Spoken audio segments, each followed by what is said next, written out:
各位傳媒朋友早晨啦，歡迎大家嚟到咧行政長官會見傳媒嘅時間啦。或者我哋先請行政長官發言，唔該。大家早晨。內地五一黃金週假期昨日結束，5日嘅假期期間，共約有110萬名旅客嚟到香港，較去年同期係增加咗22%。Operations well advanced. It took various measures so that everything went smoothly. Yesterday, there was special traffic arrangement at the east dam of the Plover Cove Reservoir. There were a large number of visitors, but traffic and transport was well managed. And on TV, you could see there were huge crowds and visitors were happy. Various industries worked hard. There's a huge workload for both owners and staff, but still they try their best to cater to the needs of visitors. And I thank the different industries and their operators. I also thank the government departments for working long hours. For the Golden Week holiday, there were both visitors and business increase in business volume. And in terms of experience of visitors, we could take stock of the experience and make improvements where necessary. I've asked the Culture, Sports and Tourism Bureau and the various departments to review the experience together with the industries. The Chief Executive leads a working group on festive holiday arrangements. So we will look at various locations with a large number of visitors, and we'll also refer to the experience of visitors and make improvements in various areas. First of all, we will review the use of IT. Now, we will increase the telecommunications network capacity where there is congregation of large number of visitors. And then we will also provide mobile or online appointments for some locations. And then we will bear in mind the latest preference of visitors and their travel patterns. We will consider providing new services so that we could cater to the new preferences of visitors. For example, ecotourism, visitors also like to taste the local food and so on. And then, of course, their preferences will keep changing. So we will work together with the industry to provide new tourism services. And that will help to spread the crowd. And at the same time, we could bear in mind the new tourism mode, and then we could offer more experience and increase the economic benefits. I announced that on Saturday, the 10th of May, I will lead a delegation to visit two countries in Middle East, Qatar and Kuwait. This is my second trip to the Middle East since I took up office. Qatar and Kuwait are two Middle Eastern countries with rapid economic growth. And Qatar, the GDP per capita, it's the highest among the Middle Eastern countries. Is an important aviation hub too. Kuwait is now the chairman of the relevant association and is ranked third in terms of GDP. Its sovereignty fund has one of the highest assets in the world. And Kuwait has also signed various trade agreements with Hong Kong, including avoidance of double taxation and agreements and so on. During the visit, I will meet with leaders of the two countries, and we will strengthen communications and liaison with the governments concerned, and then we will let businesses learn about the policy of the two countries in terms of trade promotion and cooperation. And then we'd like to promote a flow of people between the two places, among the three places. And then we will also explain to them the latest development in Hong Kong, so the businesses there could explore business opportunities in Hong Kong. Now, in the delegation with government officials, I'm also making an unprecedented move. I will lead business representatives from Hong Kong as well as mainland business representatives. There are over 50 representatives joining the delegation. There are some 30 business leaders and professional leaders in Hong Kong, and there were also some 20 mainland entrepreneurs coming from Fujian, Guangdong, and Zhejiang. They cover different trades such as IT, innovation technology, energy, construction, and so on. So together, we will visit the Middle East. There are two reasons why I'm doing that. First of all, I want Hong Kong to play its role as a superconnector, and so we could promote communications among Hong Kong, the mainland, and overseas countries. And so we could give full play to our role as superconnector and super value adder. The second reason is that for mainland enterprises joining the delegation, some come from high-end industries, innovation, technology sector, and so on. So there are also, from Hong Kong, there are representatives from professional services. That shows that Hong Kong and the mainland complement each other's in terms of their advantages, and we could provide all-round supply chain service. This is my second visit to the Middle East. The Middle East is developing rapidly. It has funds, and then it's keen in diversifying its risk or divesting its risk. So this is actually the global trend for gravitation towards the East. Now, when I first visited the Middle East, we signed various high-quality cooperation agreements with the countries I visited. And then after that, there's been there have been many exchanges between Hong Kong and between businesses in Hong Kong and the Middle East. For example, one company in Hong Kong provides hydrogen energy buses to the UAE, and then in Saudi Arabia and UAE, a company set up an office there to take orders, and then the Hong Kong as a government also helped the UAR and Ramco to issue bonds and sovereignty bonds. Saudi Arabia, Abu Dhabi, and Dubai exchanges are included in the list of recognized exchanges of the Hong Kong X. So there could be secondary listing as a result. And then there are ETFs too launched here. And the Saudi Arabia Investment Fund signed a memorandum of understanding with the Hong Kong MA. And they will launch together an investment fund of $1 billion to invest in businesses in Hong Kong and the Greater Bay Area. And then there are now 20% more overseas companies setting up offices in Hong Kong.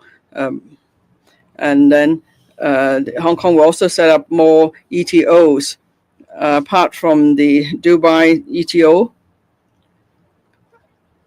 In Riyadh, we are actively preparing for the establishment of another ETO there.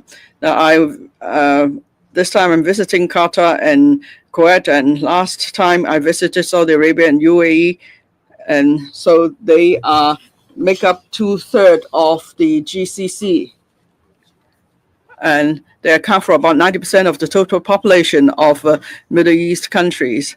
So I and the members of the delegation look forward to the visit. We will be deepening international cooperation and we want to promote business opportunities. Thank you.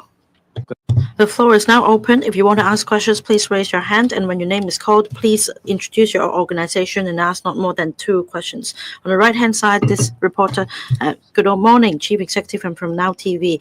During the Golden Week, many mainland tourists have come to Hong Kong, but many of them have come as special troopers. Instead of staying in hotels, they spent the night in fast food restaurants and they chose camping. Would they bring a lot of economic benefits to Hong Kong? Would you consider charging tourists for using campsites, or would you also allow stalls to be set up at rural areas to generate more income? And the National Security Department have, for the first time, arrested family members of Ms. Kwok Fong Yi under one of the provisions. Will it set the precedence for more such family members of the involved to be arrested? During the Golden Week, a lot of visitors came to Hong Kong, especially mainland tourists. And I also talked about new ways of traveling. And I believe this new travel pattern will be regularized. As a city of hospitality, Hong Kong must continue to welcome these tourists. If we give tourists the impression that we only welcome a particular type of tourist, then this will undermine our image as a city of hospitality. So I think that we should adapt to the new traveling pattern of mainland tourists. They have some new itineraries, and they also have a new pattern, and that is why at the outset I've asked the Culture, Sports and Tourism Bureau as well as the sector to review the experience and see how we can better adapt to this new pattern. First of all, we should welcome all kinds of tourists, and we should cater for the needs of these different tourists.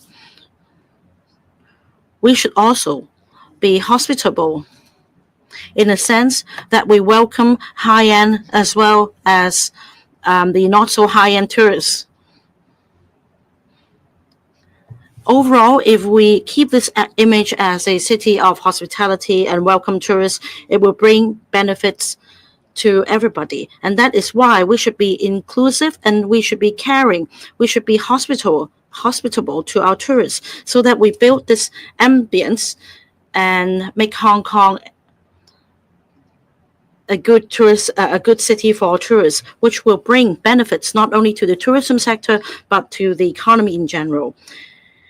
Now, I also went abroad as a visitor. It was rather straightforward experience, and I did feel that perhaps I'd spent too much time on shopping. So I think we should cater for the needs of tourists in general. About this national security case, I emphasize that national security offenses are very serious, and we will let the perpetrators feel the full force of the law. So if anyone is in breach of the national security laws, we will make sure that an all-out effort is made. And when we have sufficient evidence, we will go after the perpetrators. And I urge everybody once again not to break the law, especially the national security laws, because we do abide by the laws, and we will also take full enforcement action. The next reporter. From the South China Morning Post. Firstly, with regards to the Golden Week holiday that just passed, has the government learned any lessons in handling the sort of scores of mainland tourists visiting Hong Kong? And how would you respond to concerns by some residents over the city's carrying capacity for mainland tourists with the large crowds and the apparent trend of low budget spenders like those who are spending the night at McDonald's? And with regards to the closure of Alliance Medical Group, how would the government decide to follow up with the group's closure beyond establishing a dedicated team? Would the government consider further consumer protections to safeguard consumers, such such as preventing prepayments for some services or introducing cooling off periods? Thank you. Regarding Golden Week, which just passed us, I'm very glad to say the number of visitors coming to Hong Kong have gone up drastically. It has created a very good atmosphere for Hong Kong, and also it has brought a lot of economic benefits to Hong Kong as well. It also vitalized our service industry. I'm very thankful to all those who were involved in receiving and taking good care of tourists coming from both the mainlands and other parts of the world. Hong Kong has to be a city to welcome tourists. And tourists include all kinds of tourists, because the image of Hong Kong as a city which welcomes tourists is very important. Anything which we do to make any sector of tourists feel that they're not being welcomed, that will be harmful to the overall image of Hong Kong as a tourist city. You can see every player in the industry, in the tourist hotspots, they have all made great efforts to try to welcome the tourists, even though they were all working very hard and they had all to do a lot of extra things to ensure that tourists' interests were taken care of as much as possible. Yes, there will be high-end travelers, and there will also be non-high-end travelers. But we must look at tourism as a whole so that every tourist will find the experience in Hong Kong is an enjoyable one, is a welcome one. We will be asking CSTB and related departments to sum up their experiences in this Golden Week, to work with the relevant industries to try to heighten the good feelings of travelers. At the same time, I think we should really gather information about the new traveling patterns of visitors, particularly those from the mainland, because they represent a big chunk of tourists, to know about their new traveling patterns, their new needs, and new routes, so that we can take good care of them. And I think after knowing all these new demands, we can plan new routes, new supporting facilities to allow them to enjoy Hong Kong more. At the same time, we can add in some economic factors so that they enjoy their trips, whether it's high-end or not high-end. At the same time, we can also try to develop economic benefits out of different types of travelers. We have to work together to ensure that Hong Kong is a city that welcomes all tourists. And regarding a company which is suspected to be closed, which offered prepaid vaccination services, the government takes this matter seriously, and that is why we promptly established an interdepartment task force last Friday. And they comprise representatives from Security Bureau, the Commerce and Economic Development Bureau, Hong Kong Customs and Excise Department, the Hong Kong Police, and the Department of Health, as well as the Consumer Council. I have 3 points to make. First, we should pursue their legal accountability and safeguard consumer rights. Both the customs and the police will launch investigations under the Trade Description Ordinance and other criminal offenses to hold the responsible people accountable. The Consumer Council will also exercise its authority to safeguard consumer rights. Second, we should provide feasible assistance to the affected individuals. So eligible children will be able to receive the remaining required vaccines free of charge under the Hong Kong Childhood Immunization Program, while ineligible children may receive vaccinations at their own cost. The Department of Health has set up a hotline, email, and WhatsApps to address inquiries and provide professional services and advice. Third, to review whether the current regulatory control is sufficient. Currently, the Private Healthcare Facilities Ordinance regulates the facilities and safety of healthcare services, while prepaid consumption is governed by contracts. The government will examine whether the existing regulations are adequate, particularly for prepaid consumption, and consider various proposals, including the introduction of a statutory cooling-off period, limiting the maximum contract period, and addressing industry operational conditions. The Commerce and Economic Development Bureau will complete the study as soon as possible and submit a report. Thank you. 好，最後提問。 Last question, the female reporter in the last row. I'm from Wenwei Po.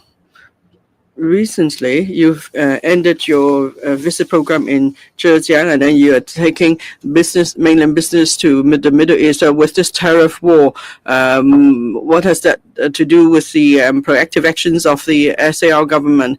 And what did you achieve in this Zhejiang visit, and what do you hope to achieve in your Middle East visit?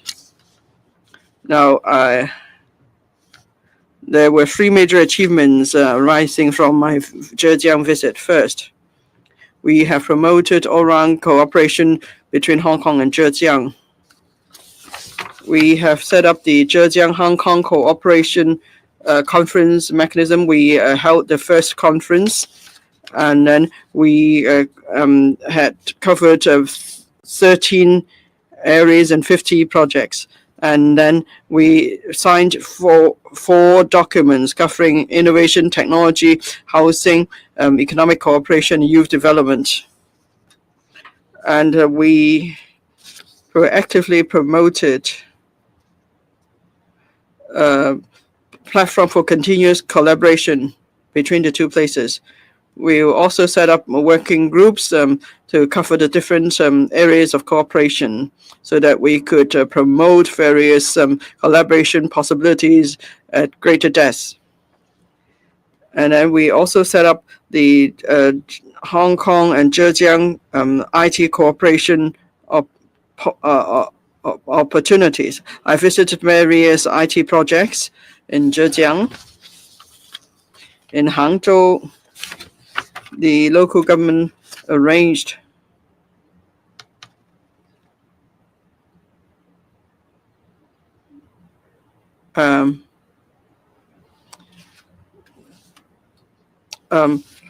made arrangements for me to have exchanges with the 6 little dragons in Hangzhou.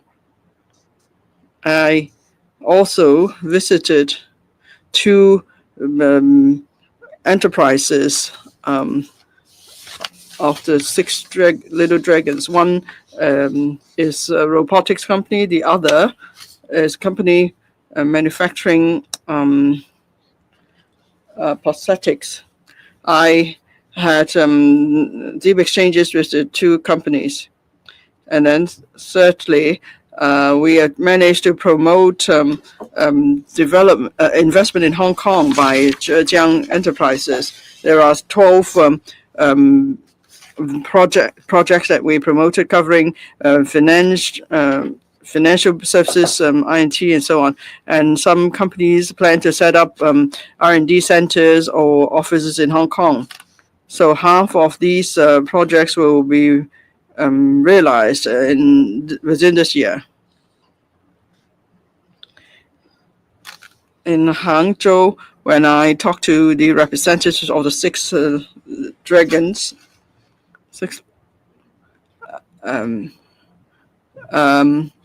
one was about IT application scenarios. The government needs to offer assistance in that respect because for different IT enterprises,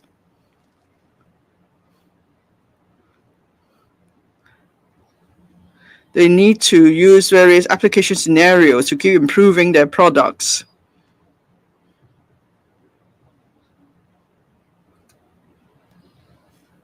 Now, many INT enterprises may have secured investment, but if they are to develop, then they need to go through various application scenarios for their products, so they could meet the needs of different markets. And that's what I've learned from my trip.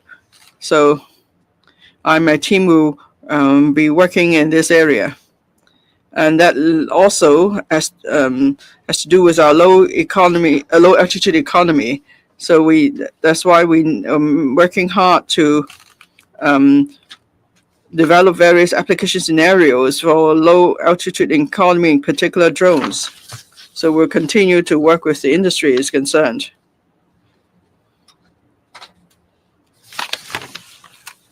And then we want to help INT enterprises to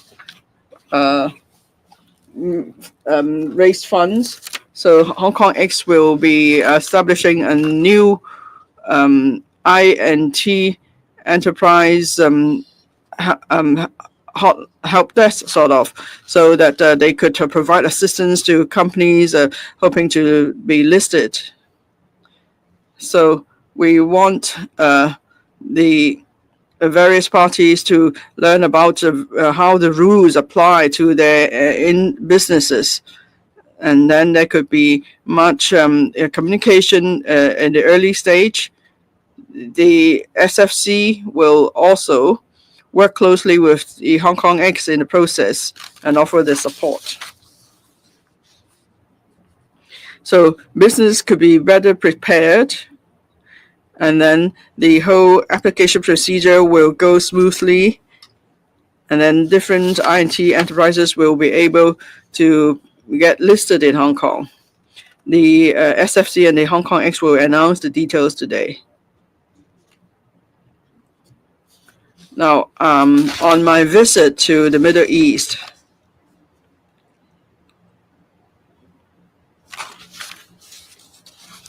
now I'm going to explore cooperation opportunities with the two Middle Eastern countries. And I'm leading a large delegation that includes mainland businesses